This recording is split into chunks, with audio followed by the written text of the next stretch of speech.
안녕하세요 여러분, 이유를 묻는 방식 이유식입니다. 제가 우리나라 출산율이 0.78이라는 소식을 슈카월드랑 조승연의 탐구생활에서 접한 뒤 호기심에 이끌려 MBC 100분 토론이랑 각종 뉴스를 추가로 조사해봤습니다. 그랬더니 공통적으로 언급되는 이유가 높은 집값, 교육비 등의 경제적인 이유와 여성에게 편향된 육아부담, 낮은 혼외 출산율 등 사회적인 이유가 있던데, 한편으로는 이런 이유들 때문에 복합적으로 발현된 문제이구나 라고 어느 정도 납득이 가면서도 뭔가 결정적인 퍼즐 조각이 한 개가 빠진 느낌이더라고요. 그래서 도대체 우리나라 출산율이 왜 이렇게 나락까지 갔을까? 이유를 한 달 동안 곰곰이 생각해봤습니다.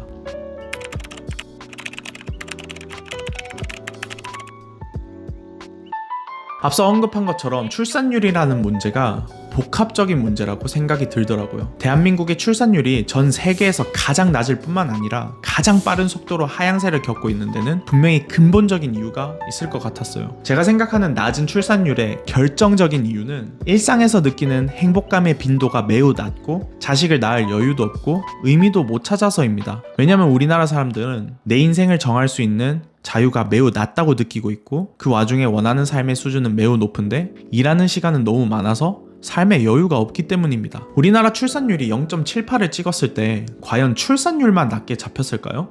아니요. 우리나라는 OECD 국가 중 행복지수가 뒤에서 두 번째예요. 살인율이 살인적인 마약왕 파블로 에스코바르의 나라 콜롬비아와 미국 연준이 금리 올릴 때 금리를 따라 올리기는커녕 내려서 경제가 완전히 박살난 터키 다음에 우리나라라는 말이에요.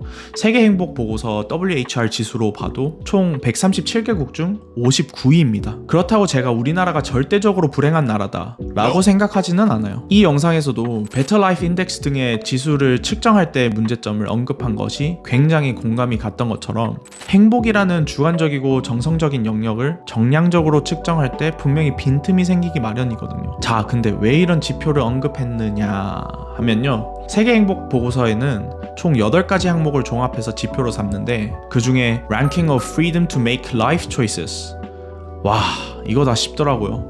Freedom to Make Life Choices, 내 삶을 선택할 자유. 이 항목이 136개국 중 106등이더라고요. 이게 어느 정도 수준이냐면, 우리나라보다 등수가 하나 높은 국가가 105등 나이지리아고요. 하나 낮은 국가가 107등 서아프리카 말리라는 국가입니다. 우리나라에 이어 세계에서 출산율이 가장 낮은 나라가 이탈리아인데, 이태리도 해당 지수에서 108등을 기록했습니다. 세계행복 보고서 기준으로 136개국 중 가장 행복하다는 나라가 핀란드인데, 내 삶을 선택할 자유 역시 1위를 기록했더라고요. 물론 표를 보시면 알겠지만 내 삶을 선택할 자유 2위가 캄보디아인데 행복 순위에서 115위라서 이 수치만으로 절대 판단하자는 것은 아니에요. 이 항목이 다른 항목에 비해 눈에 띄게 낮아서 우리나라 사람들이 느끼는 행복감과 더 연관지어 주의 깊게 관찰해야 된다고 생각했습니다. 그래서 내 삶을 선택할 자유와 함께 살펴보아야 되는 점은 바로 우리나라 사람들이 원하는 삶의 수준이 굉장히 높아졌다는 점입니다. 우리나라 1인당 사치품 소비액이 전 세계 1위입니다. 2022년에 약 21조 원 너치의 사치품이 소비되었는데, 개인적으로도 이걸 생생하게 느낄 수 있었어요. 제가 얼마 전에 한남동에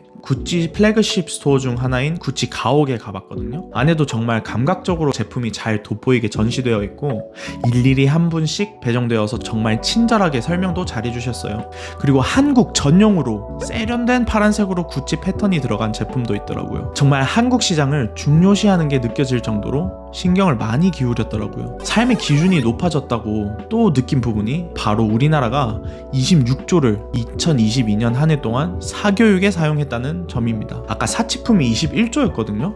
그러니까 사교육에 5조를 더 사용했다는 건데, 정확한 수치는 측정하기 좀 어렵겠지만 아마 어지간해서 사교육도 사치품처럼 1인당 사교육 소비액이 세계 최고 수준일 것 같습니다. 그리고 마지막으로 위스키가 소주를 꺾고 매출액에서 이겨버렸어요. 저도 주변 친구들 중에 위스키에 관심을 가지는 친구들이 부쩍 늘었는데, 100번 양보해서 명품은 부자들이 많이 사서 21조라는 수치를 찍었다 쳐도 소주 매출액이 위스키에 역전되었다는 점이 우리나라 사람들의 삶의 기준이 굉장히 상향 평준화되어 가고 있다는 증거 중 하나로 봤거든요. 물론 주라기 월드랑 생명의 물 같은 컨텐츠로 더 가속화된 것 같기도 하고요. 여기에 설상가상으로 문제가 하나 더 있습니다. 바로 높은 근무 시간입니다. 2022년 11월에 발표된 자료에 의하면 우리나라는 1915시간으로 OECD 국가 중 5번째로 가장 많이 일하고 있으며 OECD 평균인 1716시간보다 약 200시간 정도 더 많이 일하고 있으며 4등 칠레랑은 1시간밖에 차이가 안 나서 사실상 공동 4등이라 봐도 무관합니다. 정리를 한번 하자면 세계적인 기준으로 한국을 바라봤을 때 한국인들은 자신의 삶을 선택할 자유가 많이 없다고 느끼면서 삶의 기준은 굉장히 높아졌고 또 굉장히 많은 일을 하면서 살고 있다는 거죠.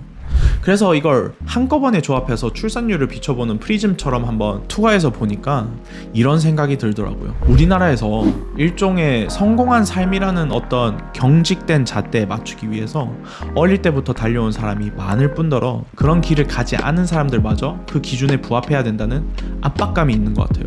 그러니까 좋은 대학을 넘어서 가능하면 의대를 가고 아니면 판사 변호사가 되고 그게 안 되면 서영고 나와서 전문직이 되거나 대기업에 들어가는 그런 성공이에요. 그래서 자신이 그런 성공을 누리지 못하였더라면 적어도 자신의 자식은 그런 성공을 하기 바라고, 그러니까 그런 삶이 성공한 삶이고 정답인 삶이라고 생각하는 수많은 사람들이 바로 실제로 그런 삶을 살고 있더라도 스스로 만족하지 못하는 사람들이고, 그렇게 살지 못하면 더 자신을 원망하고 자책하면서 자신만의 삶의 의미를 정의하고 자신만의 성공을 정의하기까지 정말 오래 걸리거나 평생 못 해보는 사람들인 것 같아요. 아이를 낳을 생각이 없는 2030에게 왜 낳기 싫냐고 물어보면 많은 경우에 내 삶을 굉장히 많이 포기해야 되고 희생해야 된다, 기회비용이 너무 크다고 말합니다. 또한 자녀를 가지는 것에 의미를 못 느끼거나 나아가 자신이 내몰렸던 그런 길을 걷도록 그런 고통을 물려주고 싶지 않다고 합니다. 그렇다면 그럼에도 불구하고 아이를 가지는 사람들은 왜 낳는 것일까요? 아이를 가지는 것에 자신만의 이유와 가치를 찾을 수 있고 보람도 느끼고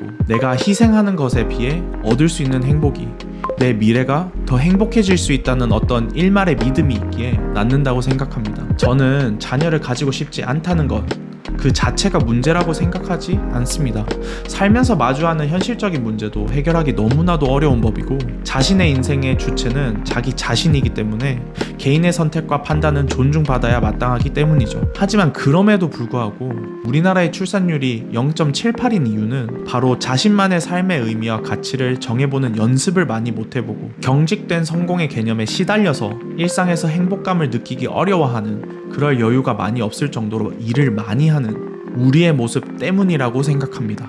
여러분은 어떤 삶이 의미 있다고 생각하시나요? 이유를 묻는 방식, 이유식이었습니다.